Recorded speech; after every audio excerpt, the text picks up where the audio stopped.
Yes, we're here for another episode of Force to Win podcast. It's your boy Frank Nino. Me got my homegirl Leticia J. And we got Buffalo's own. You know what I mean? Jay Skeese in the building. Yes, sir. Yes, You know sir. what I mean? He made the CT today. You know what I'm saying? He made the Hartford CT, matter of fact, man. So you know we had to get with my guy. You know what I mean? Like I said, I do want to commend you for the easy communication. You already know what I'm saying? Already. Definitely appreciate your time. For sure. Artists be acting crazy, they want to answer phones, pressing the end button and doing all this nonsense and all that, man. Or they might answer and just bullshit you. Yeah. So, you know, appreciate you for that. Man, we appreciate you for the, consistent communication and the real professionalism, you know what I'm saying? Yeah, for sure. Thank you for having me. Yeah. It's good to be here. You know what I'm saying? Have you been to CT before? Have you done? Yeah, crazy. So my father passed away when I was 10. And actually where he passed away at was here in Hartford. I'm from Buffalo, New York, but the last time I saw my dad was here in Hartford. Oh, wow. Oh, where is from? He was from Hartford? No, he's from Buffalo. At the time, he was, I think he was dealing with somebody out here. And my great-grandmother and my great-uncle drove me and my sister out here to see him. He was sick. He had pneumonia. And he was on like a respirator. You know what I'm saying? I was 10. Wow. Yeah, crazy. Wow. I realized that when we was pulling up, actually. I'm like, damn, this is actually where my dad was at. You know what I'm saying? So, Hartford, huh? sorry, I didn't mean to break the mood. No. It's all good. It's good. It's your story. It's a situation, though, but that's part of, the path that, you know what I mean? That's a fact. Part of something that made you today, you know what I'm saying? That's a fact. So, I look at the positive of every situation, you know what I mean? Yeah, no doubt. So speaking of what made you today, I don't want to go into the whole way back when, but way back when. How long have you been rapping for? When did you start rapping? I mean, I started writing my first couple bars. I was probably 12 years old. Okay. You know what I'm saying? It's crazy. Another thing, my man Scoop, he's actually with us too, but he's at the venue doing the merch. Shout out my boy Scoop. He's actually the person that I really started rapping with when I was like 12 years old. And he's actually with us today. It's the first time I've been out on the road with him, but he pulled up today. So it's okay. Good. You know Is this the dude? Is this I know you have some people that used to live across the street from you. Across the street from me? Yeah, when back then when you first started. Oh yeah. That's exactly what I'm talking about. Right. Yeah, that's literally what I'm talking about. Crazy. Yeah. Damn. From the bottom, you don't really find too many people who come from that do their thing and that made to a certain level now and still have people Still from have back the same then. friends. Yeah, Same friends and all that. My homies that's here, like, my best friend, Weeze, that's his older brother, the one that passed away, rest in peace. Think OJ is here.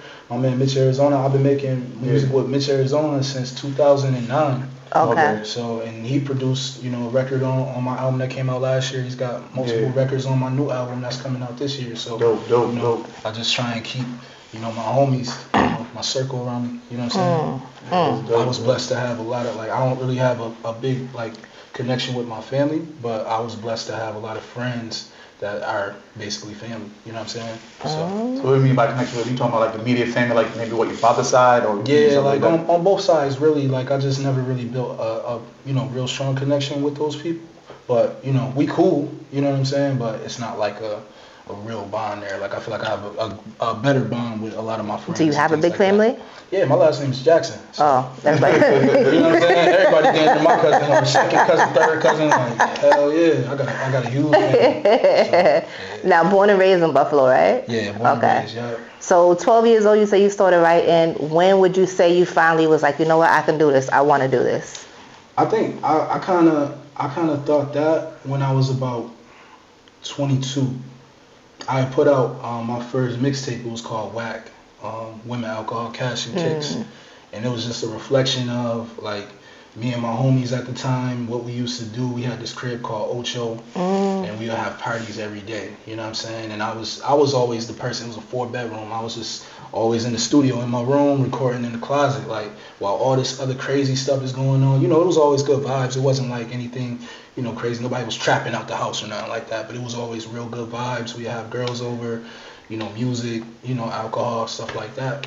But I would just be, taking those experiences in and then putting them on records. You know what I'm saying? And when I put that mixtape out, so many people were receptive to it in a place like in Buffalo where it was like, if you were from the town and you rapped, people just automatically thought you was whack. That's what it was. So that was why I named the mixtape that. You know what I'm saying? It kind of changed the narrative. Mm-hmm. You know what I'm saying? And from there, when I kind of saw my first little tiny bit of success, it was like, okay, let me see what I could do from here. And then I was doing my first couple shows. Like I went to North Carolina, I went to Cleveland, did some shows in the town, open mics, and just kept going from there. So you was already a diamond before you were actually discovered. Well, Yeah. you signed or whatever. Okay. Yeah, I think so. Okay. So I heard you're a big sneakerhead. Huge sneakerhead, yeah, for sure. Yeah. What's your most expensive pair of sneakers, and what's your favorite pair of sneakers That I have like in my possession right now? that you have in your possession right now? I mean, the most expensive one that I have right now at the crib, I'm trying to think what I even have at the crib. I don't know, cause I don't really even judge it off that. I guess if we talking about resale value, probably the joints I have on right now, these Storm Blues, I think these might Those are fire. like $600 or something like that. But then my favorite pair of sneakers is the Aqua 8s. You know what I'm saying? That's all time. That's my favorite shoe. Okay. Yeah, the 8 is pretty cool. Yeah, hell yeah. I fuck with the 8s. Yeah, the 8 is pretty cool. Okay. So you were working retail for a while, and then what happened? So when the pandemic hit, I ended up, basically I resigned from my position. I was working in a sneaker store for like almost 9 years, and just still chasing the dream, but wasn't doing it, full time. And like I said, the pandemic hit. I ended up resigning. And when I left from there, it was like, all right, what's next? Because at the time I was painting, you know what I'm saying? I had like a brand. I was like doing hand-painted denim jackets and sound like Skeese? Like you should do like... Yeah. Actually, that's crazy because I was inspired by Skeese. That was like one of my favorite brands. I used to put down Skeese heavy. Yeah, Skeese was my shit right there, for real. I gotta find some old Skeese so we can bring that shit back. If I can find some old original pieces. For real. If you thrift, you can find some for sure. Yeah. But that was my shit. So, I was really inspired, like I said, by Skeese. My brand was called Brown Eye Black Live Your Creed, and then I was painting on canvas too. And so I was like, okay, I'm gonna go, full time with this, and then, obviously with the music, I still was pushing with that. And so 2 days after, I resigned from my position. That's when Conway hit me up, and me and Conway had known each other for a while. And he was asking me like, or not really asking me, but he was like, you one of the dopest in the city. Like, you know what I'm saying? I want to fuck with you. I'm starting up drum work. What you think? And of course, like I just quit my job. I was, trying to find the next thing I was doing. And, watching what him and Wes, Benny, not Conway, but Derringer, what they were accomplishing. It's like, naturally, hell yeah, like what we talking about. Why wouldn't you want to be a part of it? Yeah. So it was literally 2 days after, like this is... It was I resigned on a Friday, Yeah. and he hit me up on Sunday. So when you resigned... Look at God. You just taking a leap of faith when you resigned. Did you have anything stacked up, or let's give people the raw? Because this is Force to Win podcast, so you had to force that win. You know what I'm saying? No, for real. Let's talk to the people and give them the raw situation. So was it like you just quit the job and you had $0 in your pocket, or did you quit and you had, you saved a good substantial amount? So at the time, first of all, I want to say the leap of faith wasn't. The leap of faith was actually trusting God and knowing that I was gonna have something else coming.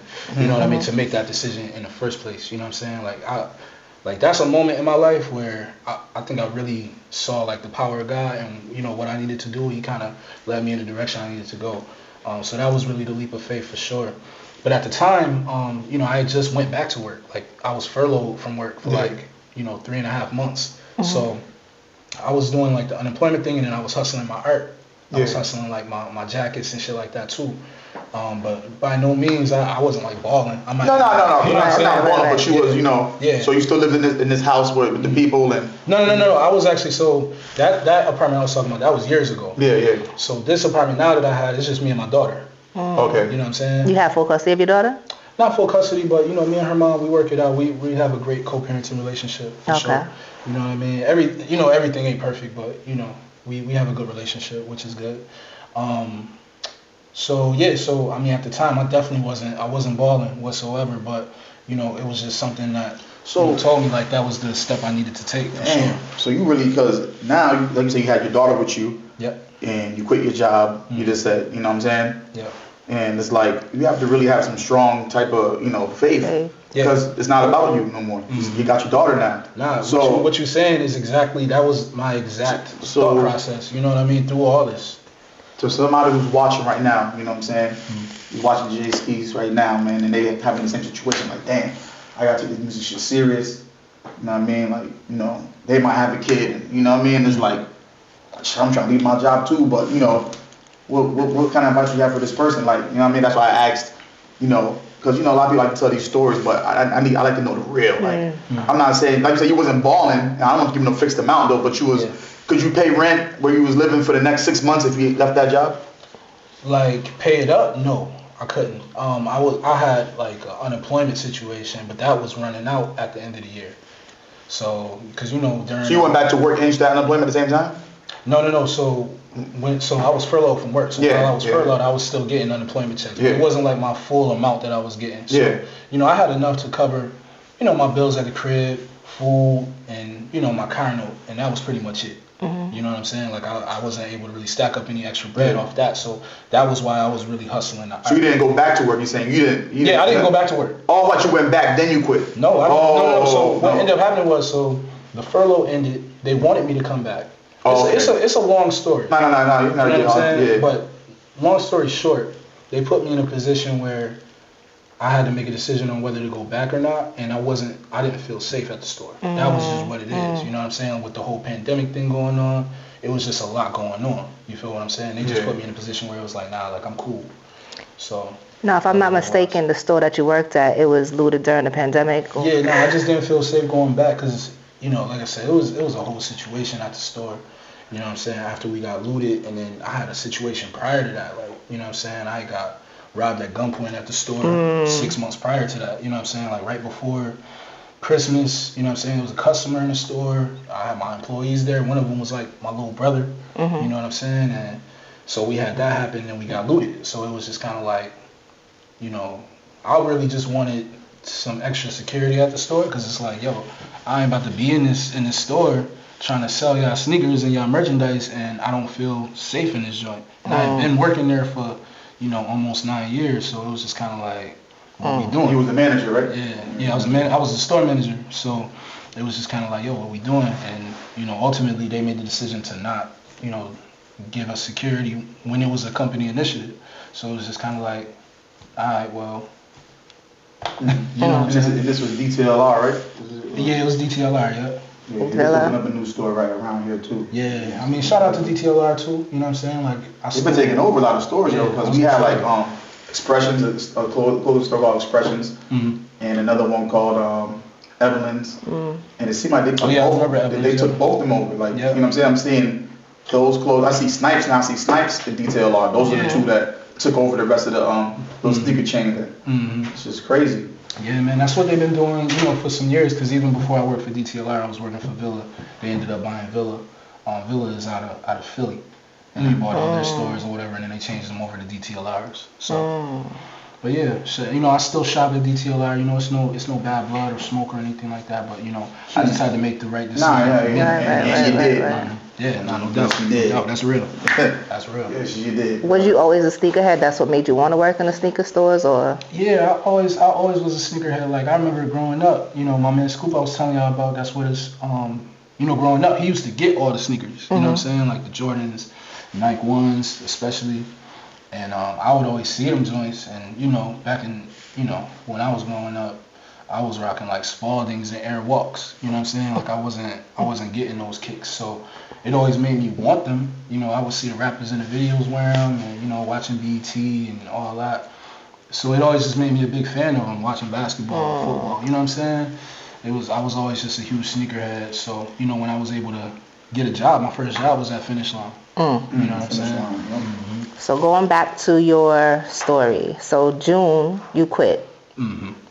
When is the next time you get an inbox, or email or something from Conway? Yeah, it was. You hit me up actually on Facebook Messenger. Facebook Messenger. Okay. Because like I said, we had known each other for a long time. Just in the town, it's like a select few cats. Like everybody do their thing, but it's certain cats that really you know, they really put on for the town. Yeah, they really do their shit, and I was one of them dudes, and he was too, and I was, you know, I was always cool with Wes. You know, from the first Hitler when that came out, you know, he came to my store with his CDs. You know what I mean? Yeah. Where's Hermes, the very first one. So you selling all of them? You selling all them sneakers and all that? Yeah. You know, them was like the big bros and shit, and we would do, you know, we would do shows for them, open up for them. Namely, I remember when Reject 2 had came out, he was doing it like I think a short run, and he did a show in Buffalo downtown. We came out, rocked that joint, and then 2016. He did a show on Halloween there in Buffalo. He asked me to come out and open up for that one. And at that show, that was the one where we kind of got on his radar. You know, or I got on his radar because... I was about to say, who's we? Yeah.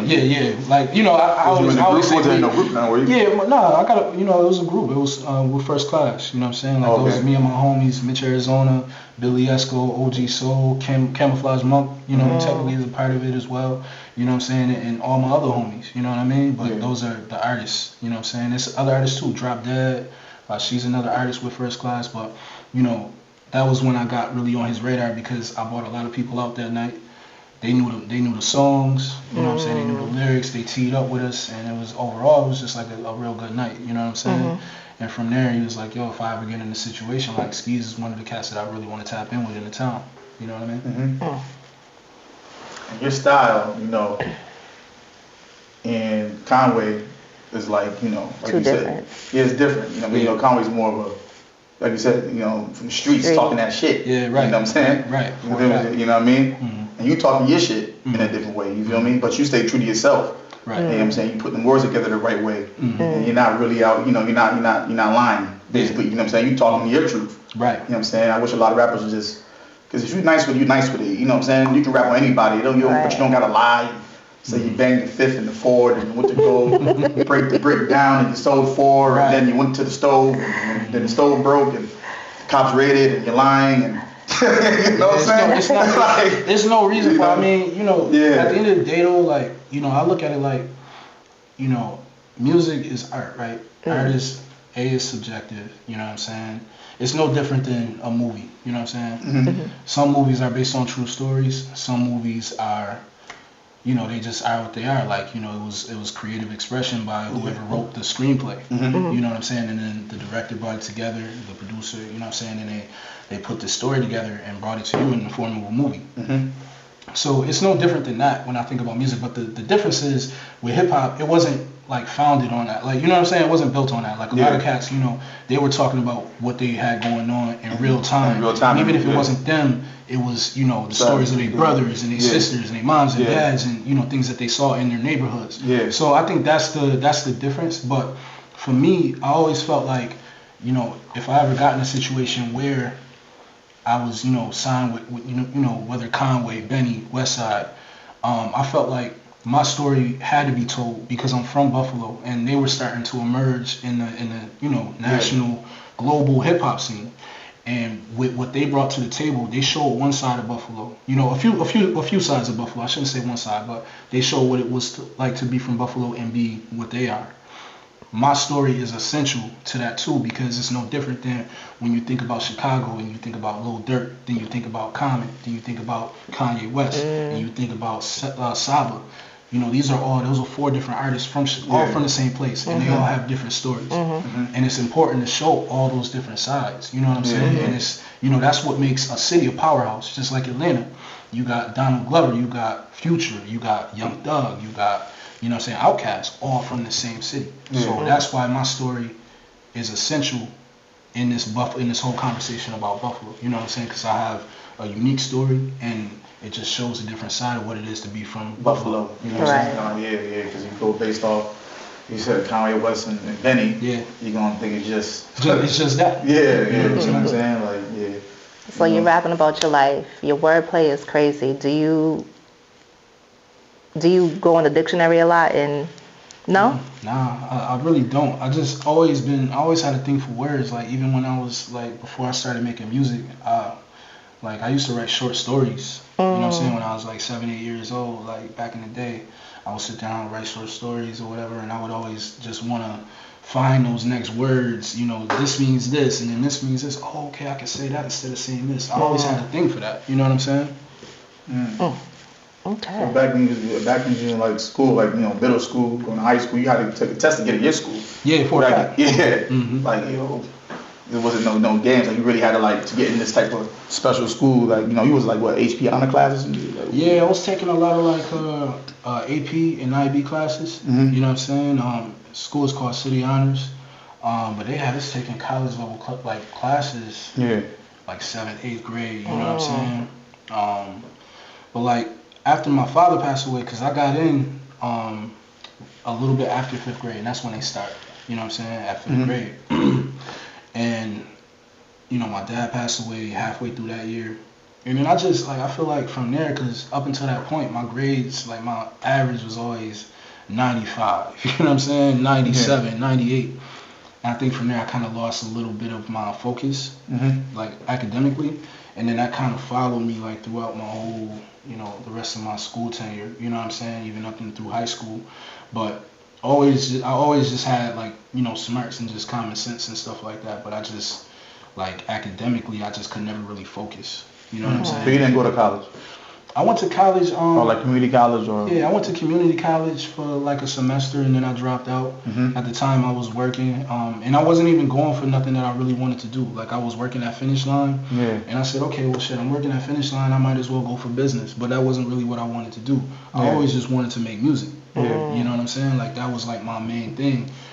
So, you know, I was, you know, actively recording, and then I got my own equipment. I was recording out of my closet and stuff like that. But then, you know, I went and did my first semester, and I'm like, man, I don't even think this is what I see myself doing long term, so why am I going to school? You know what I'm saying? And, you know, I was like, nah, I'm going to really chase the music thing. And then, you know, we moved out, we got our spot, and then, you know, the rest is kind of history. So y'all didn't get no noise complaints all the partying y'all did? Nah, we didn't. So we had, where it was at, it's in the University District. That was where the apartment was at. And upstairs, when we moved in, the people upstairs down there was like already moved out, and then nobody moved in. So it just worked out to where we never had no neighbors. In that area, there's like frat houses and stuff like that. So the other neighbors, they never said anything because they're used to the noise. They wasn't coming to party with y'all? Huh? Was they coming to party with y'all? Sometimes, yeah. They'll come through sometimes for sure. They'll come rock with us. Now you said closet twice. Now I'm picturing this like little small. Was it a big closet? Was it a decent sized closet? It was decent. It was like a little. It wasn't even a walk-in closet. Actually, if you go on YouTube, there's an old video with me and G5GI. That's Camouflage Monk. When he was a rapper, we got a joint called Grinding. You can actually find that on YouTube. Okay. And the video was shot entirely. Actually, Mitch is in the video too. The video was shot entirely in my room. Literally, I got you see the sneakers, like all my sneakers, because we had that in the video. Me recording Monk, and then me getting up, going in the booth, recording, doing my shit. But everything was in my room. Literally. Who brought that up for you? You said a female brought that for you? What's that? Your first computer, your first Yo, that's mic? crazy. How you know that? You know what I'm saying? Yeah. One of my ex-girlfriends, she actually bought it for me. She used to hang that thing over my head too. Y'all be trifling with that, man. Yeah, man. She used to, every time she would get mad. Very spiteful with getting mad. Every time she would get mad, she'd be like, I'm coming to get that computer. And I told her what I needed it for. And, I'm like, man, come get that shit. She would never come get it. But shout out to her, man. Shout out to her. I still actually have that computer. Do you? Yeah, but I just can't. Like the power or whatever doesn't work. But I want to take the hard drive and get the files off of it. You know what I'm saying? Yeah, I can stress Okay. It's got all this old music. You know what I'm saying? A bunch of tracks that I know he produced way back in the day, and just, you know, some special moments on there. So I gotta get that done. Definitely, you know, put it on the streaming platforms these days now and get a bag off it. Nah, for real. You know what I'm saying? For real. So I think I read that you also had a producer that you was working with, but he left to Atlanta. And when he left to Atlanta, that kind of like, did you have to start all over again with your music? Yeah. And that's what pushed you even harder? Yeah, so I was probably 13 or 14. My man now, he had actually, so that was my first experience really being in a real studio. I would go there, I would go record, we would go stay the night. It was in his basement. That's my man Scoop, I was telling you about, his uncle. they had a rap group called the J Villains. And Was it like a label? Were you signed or anything like that? Yeah, we signed like a recording contract, and you know we were supposed to do maybe an album. So you signed like at 13? What age were you when you signed? I was like 13. Yeah. How did you present this to your mother? What did you like? So she was like, you know, I told her that, you know, it was a possibility that we would be able to do it once we met his uncles. And, you know, once we finally met them, they ended up bringing us to the studio and, you know, seeing what we had. And, you know, there was a little development there, like, because I didn't know how to write songs for real. I knew how to write bars, but I didn't know how to write songs.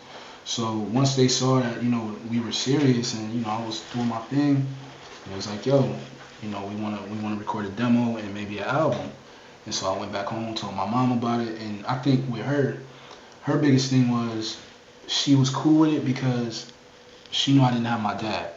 So it was like, all right, well, these are positive role models for, you know, for him, for his best friend. Let's, you know, I'm cool with it. You know what I'm saying? Let's make it happen. So, you know, I think that was what kind of persuaded my mom. And then she knew I wasn't outside running around doing dumb shit. You know what I'm saying? I was in the studio. You know what I mean? That's dope. That's dope. Yeah. Yeah. Damn. So you moved to Syracuse. Is that where you met your daughter's mother? Nah, so my daughter's mother, me and her had been cool way before, like, you know, I'm talking about going back to when I was like 18. Yeah, we had known each other for a long time. She actually met me at the Finish Line I worked at. Okay. So why did you move to Syracuse? So I moved to Syracuse because at the time I just wasn't focused on music. Like I damn near had gave up on that shit a little bit. This was 2014, going into 2015. And I got so frustrated, like I was doing shows and I was doing this, I was doing that, and I just wasn't seeing the progression, but I also didn't know what to do. You know what I'm saying? But I was frustrated, and then so the company I work for, they ended up, you know, telling me, you know, if you move here, we'll pay, you know, for your move and everything. We need you to go out here and go and run this store or whatever. I'm like, all right, cool, like let's do it. And you know, I just wasn't focused on music. I still had all my recording stuff. I was, you know, I had a nice apartment out there. I was recording still and stuff like that, but I just wasn't focused on that. I'm like, shit, I'm about to move out here, do my thing. I'm gonna just climb the corporate ladder. I'm gonna be a district manager, and then I'm gonna, you know, try and work in the office or whatever for this company, because I seen them growing. They had got up to like 100-something stores. I'm like, shit, I'm about to just, you know what I'm saying, do my thing here, like, you know what I mean? And yeah, that's why I moved to Syracuse and I spent some time out there. You know what I'm saying? That was my first time living alone, and I wasn't around like no family or nothing like that. I kind of put myself on an island. You know what I'm saying? Yeah. Where How long you lived out there before you was like, you know what, I can't do this shit no more? it was like 2 years. It was like a solid like 2.5 years actually. So I had my daughter in 2016. So I was out there for a few months. You know, dolo, and my daughter's mother came out there. That's a whole like the way we had our daughter. That's a whole nother story. I got so many stories, but. What's your daughter's name? Her name is Nas. Nas? I named her after Nas the rapper. Okay. But I added an extra A to make it more feminine. Okay. But she's named after Nas. Okay. Yeah. Okay. But yeah, I was out there for a little bit, and you know, it just wasn't for me. You know what I'm saying? And then I had a lot going on. Just, you know, making the transition from being taking care of one, you know what I'm saying, myself, and then, you know, taking care of, you know, my daughter and her mom, because at the time she was in school, so she was, you know, doing her thing for like her LMT. I think that's what it is, LMT, to get her certification for that. Licensed massage therapist. Yeah, she was doing that. And it was, I ain't gonna lie, it was tough. Like I was working 2 jobs. I wasn't, now at that point, when, you know, after I had my daughter, and, you know, I was working 2 jobs, my car broke down. I bought her a car, then my car broke down. It was crazy. We didn't have no support system for this, you know, new baby that we had. It was nuts. So I couldn't even like work at the time. And I was like working at this overnight job, like cutting deli meats and making pizzas and shit. Yeah, and like wasn't sleeping. He was forcing the win out there. Yeah, for real. Listen, his whole story is forced to win. Yeah, man. And I remember I was at work the one night. It was like 4 a.m. because I was like making pizzas and slicing deli meat and selling cigarettes and shit at the counter. And I remember I was sitting at the computer. It's like 4 a.m. It's cold as hell because I had to go in the freezer and go stock the shelves up and shit. And I remember coming back out that freezer and standing there at the computer. I'm like, yo, what the fuck am I doing? Like, this ain't it. And I was like, nah, I gotta get the fuck out of here. And you went back to Buffalo? I went back to Buffalo a couple months later. Yep. You gotta talk with your girl. Well, at the time, me and her wasn't seeing eye to eye. Oh. So it was kind of like everything kind of fell into place. Because when me and her was beefing, you know, the company, they called me. They said, hey, we got an opening back in Buffalo. Because I was telling them, like, I wanted to be back in Buffalo with my family. Excuse me. You know, because like I said, we had this young baby. Yeah. You know what I'm saying? And, you know, things weren't, you know, working out the way that I saw them working out with her mom and stuff like that. So I'm like, yo, I need to be back in Buffalo. Because Syracuse was never going to be a long-term thing for me. But I ended up being there for longer than what I wanted to. So it all kind of worked out, you know, how it was supposed to. You know what I'm saying? Is it the mother of your child? Isn't she a DJ too? Yeah, she's a DJ too, yeah. Oh, okay. Is that what drawn you to her, or is it something after she picked up? That means your baby's like really musically inclined. Like, yo, she makes her own mixes. Does she? Oh, your daughter makes her own mixes? Yeah, she makes her own mixes. She's nice. Okay. Facts. She knows how to count beats and everything. Does she listen to a lot of your music? She does. She rocks with it. Okay. Okay. I'm not her favorite though. If she was here right now, she'd probably tell you like my daddy can't rap. Oh God. She would tell you that.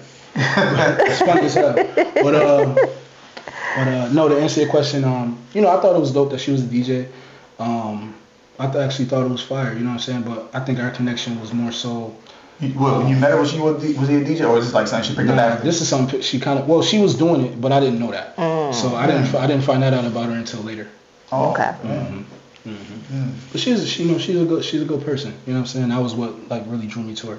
Don't you do like some massage thing too, or something like? Okay, that's why I know what it was. Yeah, that's dope. She's doing her thing. She has her own business out there in Buffalo, Yamaste Mobile Massage Company. You know what I'm saying? She goes around, she does massages on people at their homes, and then she has her office in Delaware, in Buffalo. She's doing her thing. It's the way to go. That's the way to go. All right. So you dating? You single? No, I'm single.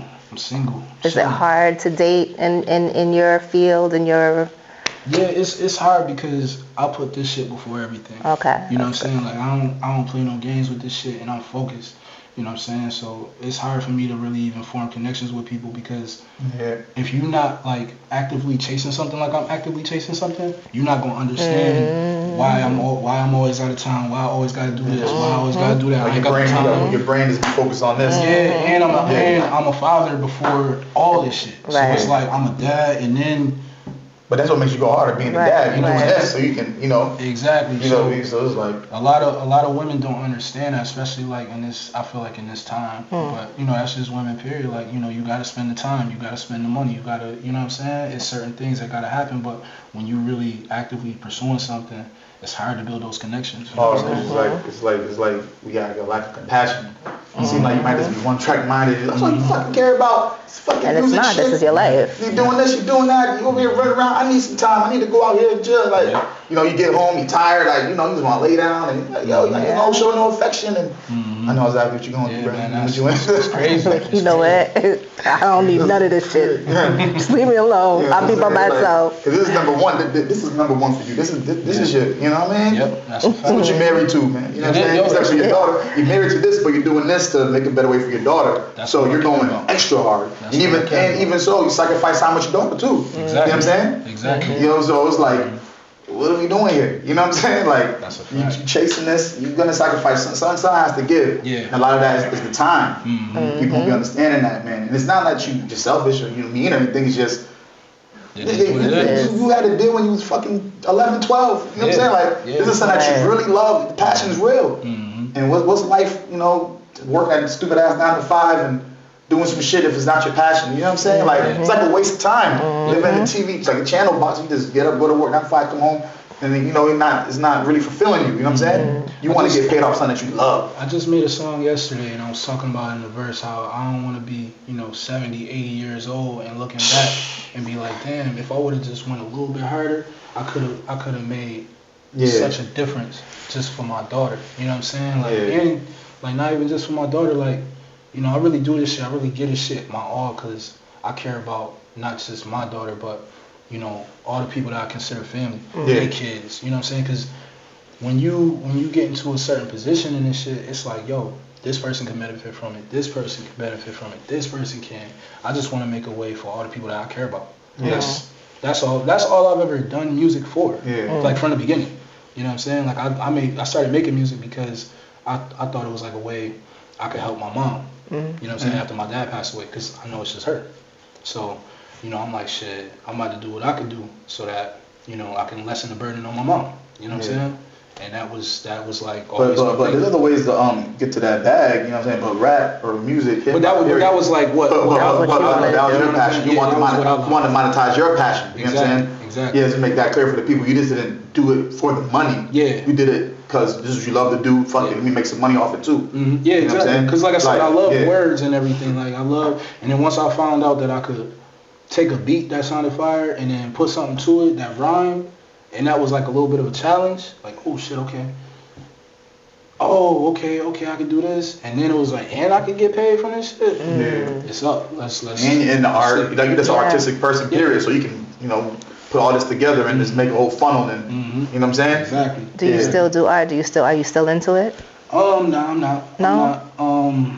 It's a couple reasons why, but the main thing is, you know, when you actively again chasing something like what I'm chasing, I feel like that's where the focus has to be.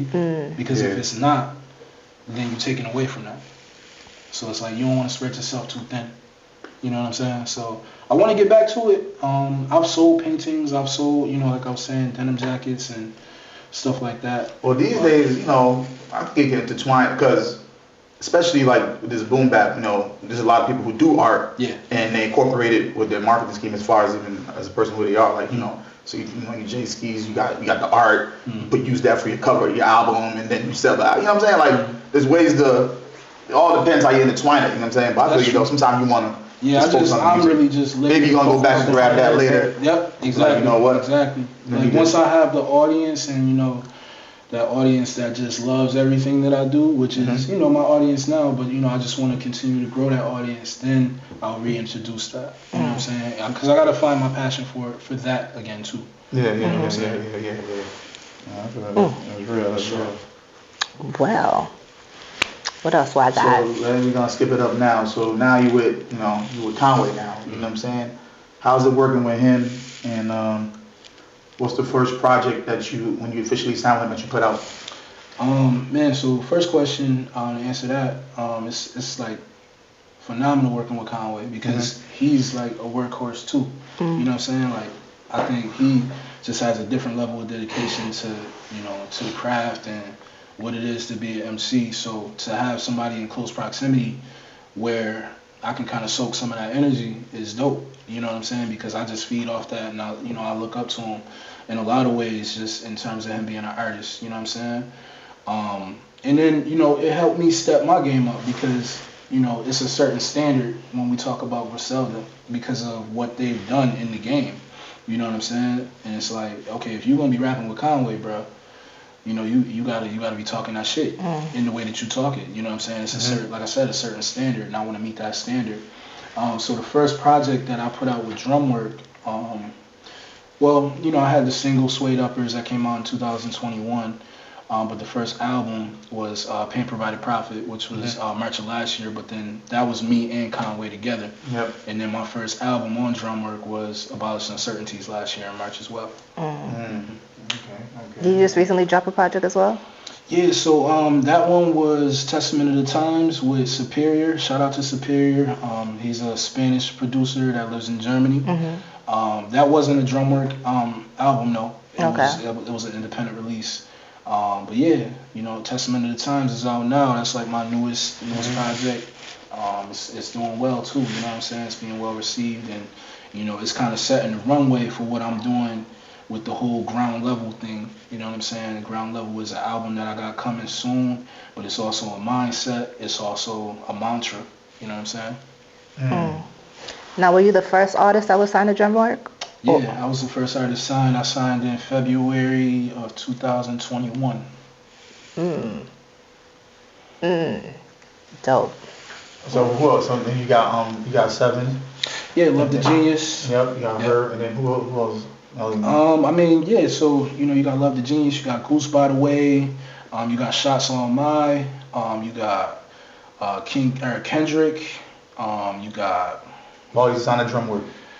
Yeah, they're either signed or they're affiliated with the label. Okay, that's good. That's K the King, Snow, my man Snow. Shout out to Snow.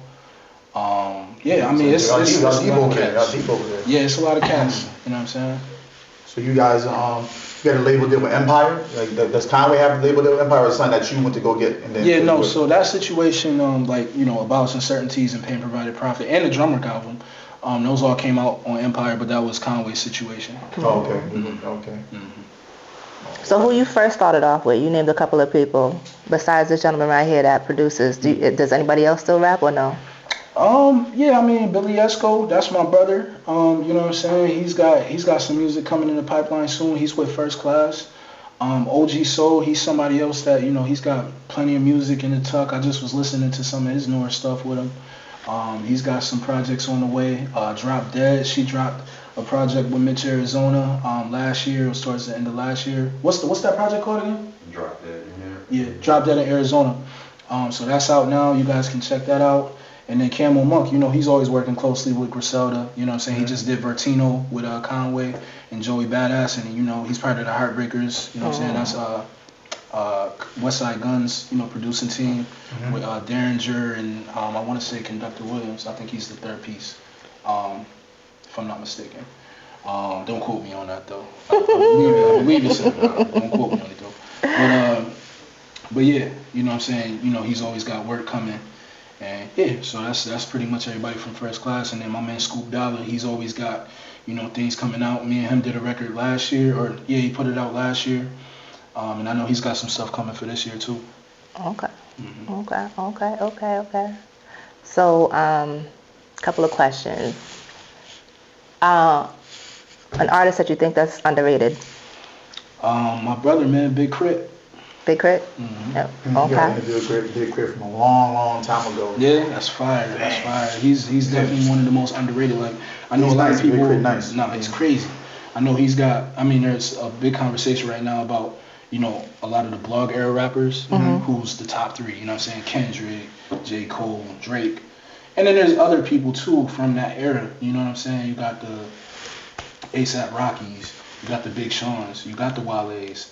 Big Crit is a part of that too. You know what I'm saying? And I think his name isn't brought up enough in those conversations. You know what I'm saying? You even got like Mickey Fax too. Like Mickey Fax. I got a record with Mickey Fax that came out, I want to say 2018, 2019. Yeah. Actually, Mitch did that one too. He was in that area you're talking about. No, for sure. Super nice. Yeah. Like a different level of nice. Yeah. You know what I'm saying? He got a school. Mickey Fax there with Chilla Jones.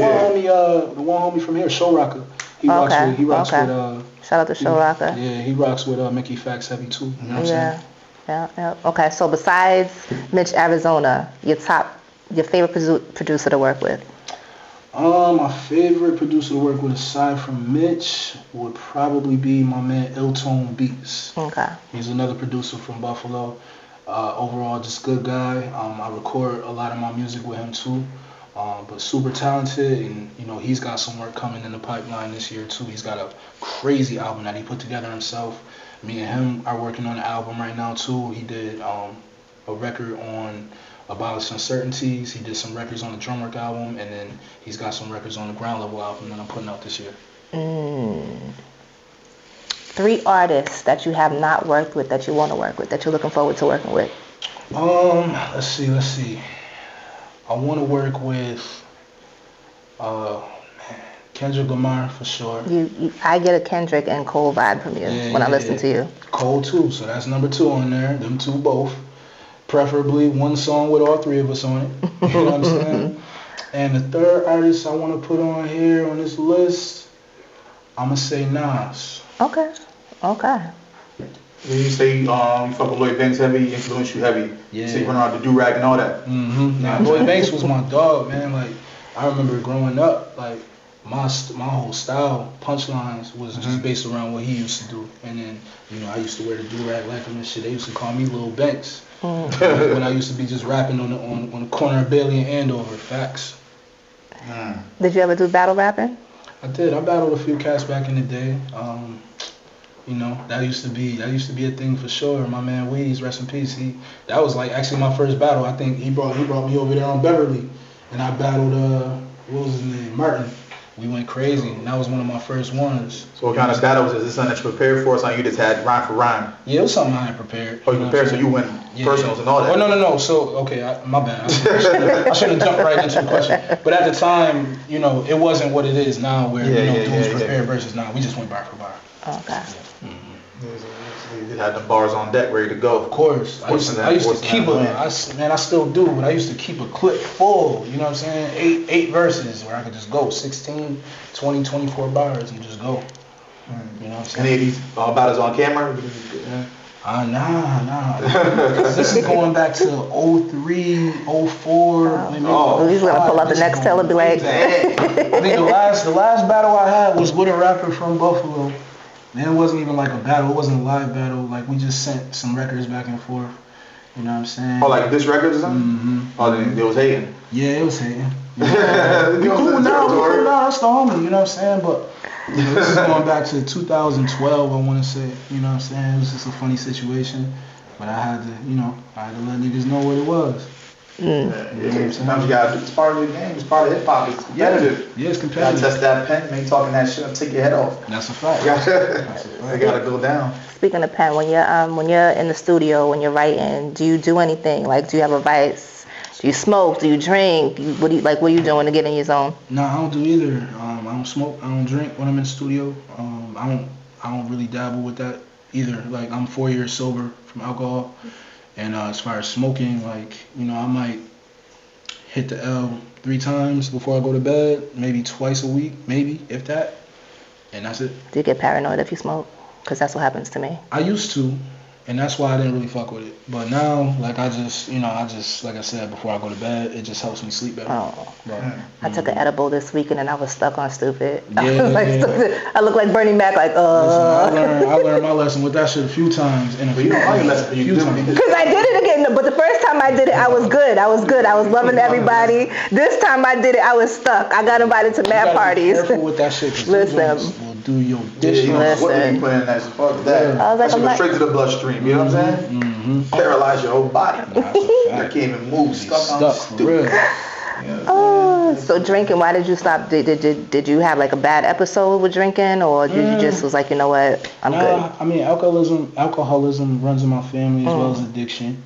And you know, I woke up one day. I started drinking when I was about 15. I woke up one day. I was 30, and I had the illest hangover.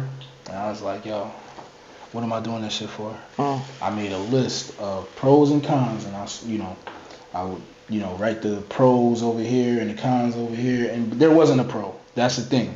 There wasn't one pro, and I probably had 10 or 12 cons. I'm spending the money.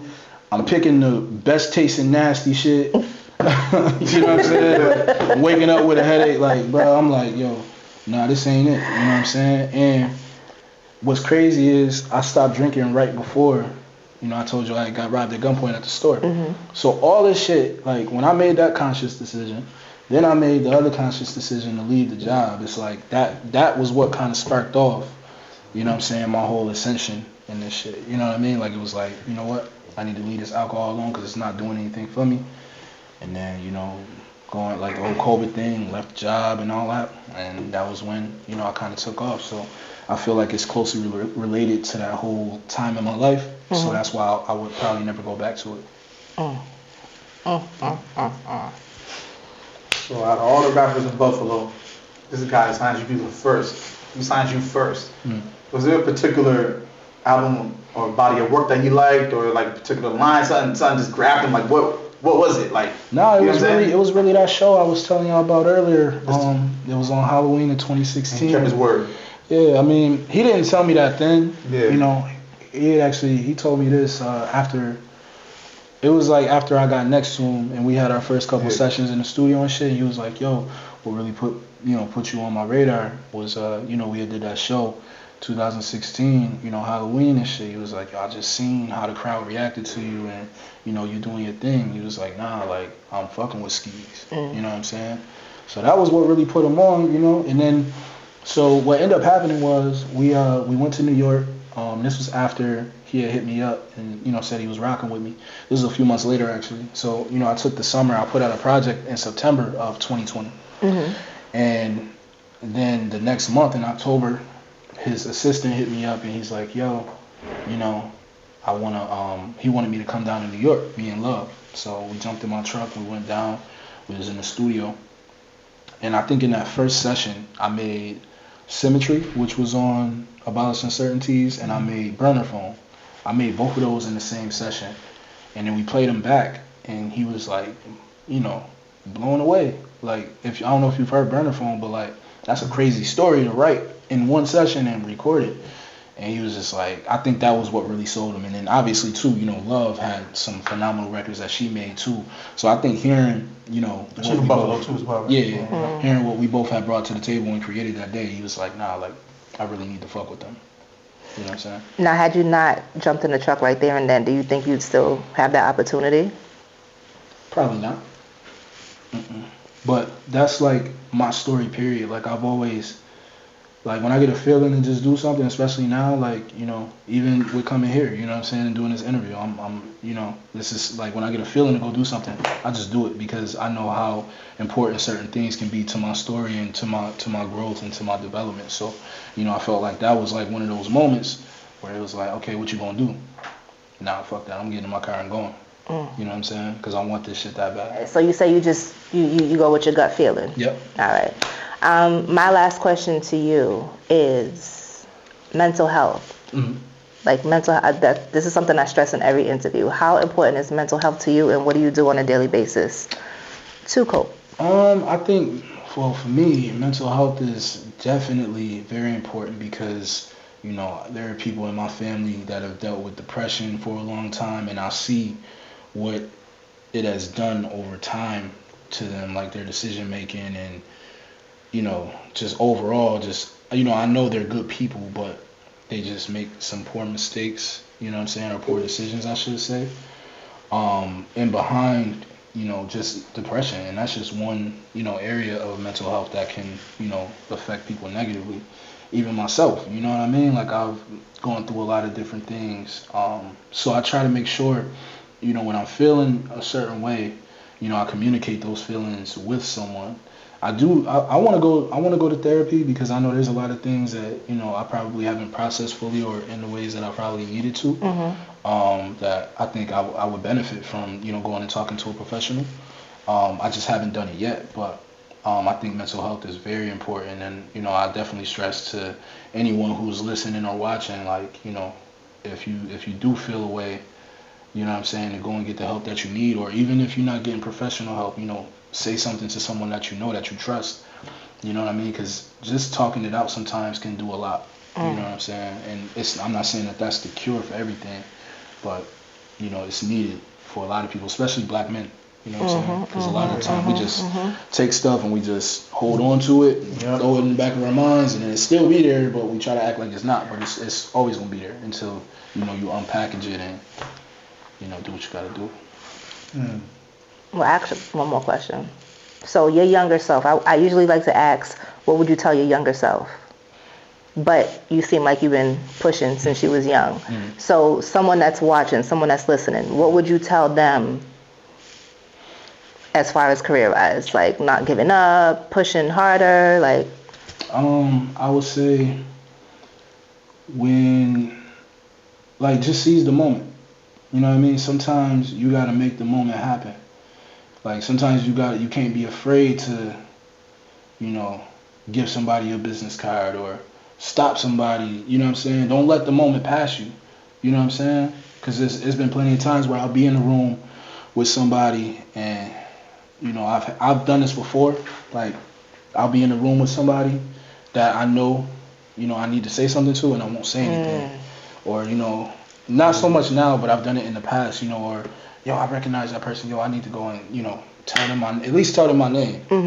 And, I didn't do it because of whatever reason. Like I was, nervous or I thought I was going to get rejected or whatever the case is. Like, you just got to go and seize the moment. You got to make that shit yours. Conway actually told me that. That was one of the first things he told me, like that was a gem.